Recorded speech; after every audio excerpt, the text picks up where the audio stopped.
اللہ الرحمن الرحیم وبالوالدین احسانا۔ اللہ تعالیٰ کا حکم ہے کہ اپنے والدین سے حسن سلوک رکھو۔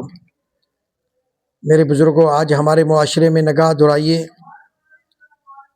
کہ ہمارا معاشرہ جو ہے، آج کا جوان بوڑھے ماں باپ گھر میں اور وہ بیٹے کے انتظار میں رہتے ہیں، اور بیٹا باہر اپنے دوست یاروں کے ساتھ محفلیں سجائے بیٹھا ہے، اور بوڑھے ماں باپ کو آج ایسا وقت آ چکا ہے کہ ایک دوست کی بات کی اہمیت دی جاتی ہے، دوست کی بات کو اہمیت دے دیتا ہے اور دوست کی بات کو جان لیتا ہے، لیکن بوڑھی ماں یا بوڑھا باپ کوئی بات کرے تو اس کو کہتے ہیں تجھے کیا پتہ ہے، جس نے تجھے جنا پیدا کیا، جس نے تیرا پیشاب خانہ صاف کیا، جس نے تیری تربیت کی، تجھے اٹھا کر ماں نے گود میں دودھ پلایا اور تیرے سر میں درد ہوا، ساری رات تیرے سرہانے بیٹھے رہی، اس کو کچھ پتہ نہیں اور تجھے سب کچھ پتہ ہے۔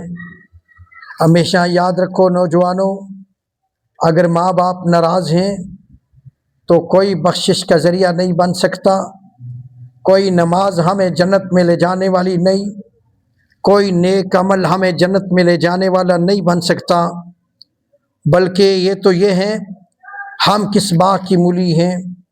ایک صحابی آئے، یا رسول اللہ صلی اللہ علیہ وسلم فلاں پر ایک نوجوان ہے اور اس کی روح قبض نہیں ہو رہی۔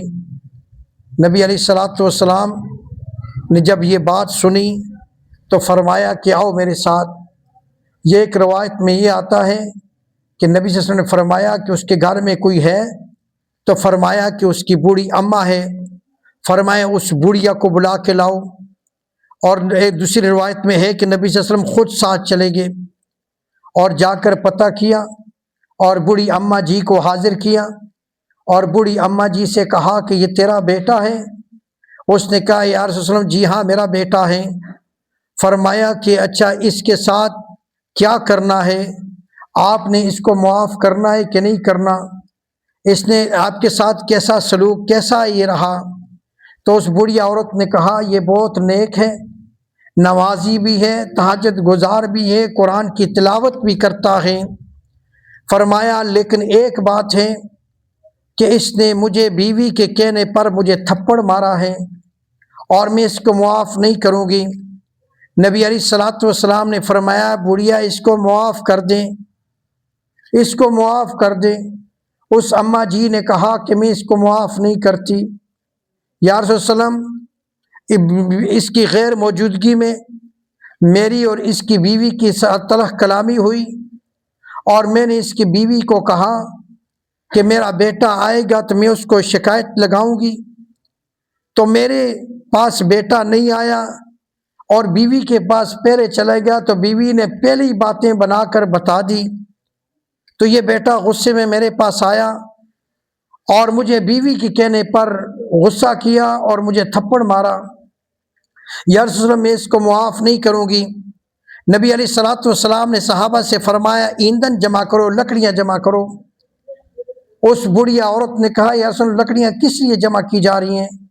فرمایا جب تک آپ کے بیٹے کو اٹھا کر راکھ نہ کیا جائے، اس آگ میں ڈال کر جلایا نہیں جائے گا، اس وقت تک اس کی روح پرواز نہیں کرے گی۔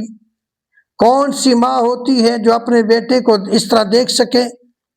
آخر پکار اٹھی کہ یا رسول اللہ آپ گواہ بن جائیں، میں نے اپنے بیٹے کو معاف کر دیا۔ ادھر سے ماں کے الفاظ زبان پہ آئے معافی کے، اور ادھر سے بیٹے کی روح پرواز ہوگی۔